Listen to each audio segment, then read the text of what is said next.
চুক্তিবদ্ধ ২২ দেশের ২০২৬ বিশ্বকাপের হোম জার্সি প্রকাশ করেছে অ্যাডিডাস। ডিজাইনের ঐতিহ্যের সাথে আধুনিকতার ছোঁয়া তুলে ধরা হয়েছে ইতিহাস ও সংস্কৃতি।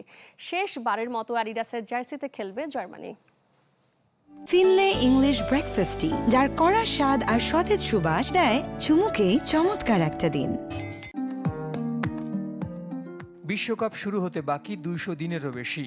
এখনও চূড়ান্ত হয়নি ৪৮ দল। তবে এরই মধ্যে চুক্তিবদ্ধ ২২ দেশের ২০২৬ বিশ্বকাপের হোম জার্সি প্রকাশ করেছে অ্যাডিডাস। এবারের ডিজাইনে ঐতিহ্যের সাথে আধুনিকতার ছোঁয়া তুলে ধরা হয়েছে ইতিহাস ও সংস্কৃতি।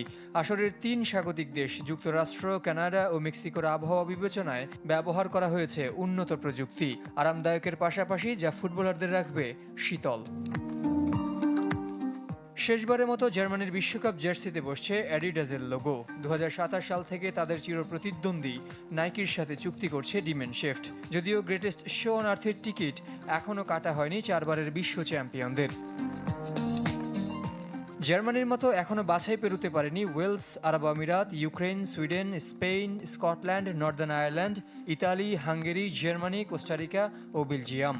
আর ২০২৬ আসরের রেস থেকে ছিটকে গেছে লাতিনে অ্যাডিডাসের ৩ দল: ভেনেজুয়েলা, পেরু ও চিলি। বিখ্যাত এই স্পোর্টস ব্র্যান্ডের জার্সিতে আগামী বিশ্বকাপ খেলা অবশ্য নিশ্চিত চ্যাম্পিয়ন আর্জেন্টিনার। তাদের সঙ্গী আলজেরিয়া, জাপান, কলম্বিয়া, সৌদি আরব ও কাতার। আর ৩ স্বাগতিকের একটি হিসেবে মেক্সিকো তো থাকছেই। জহির সাগর, চ্যানেল 24।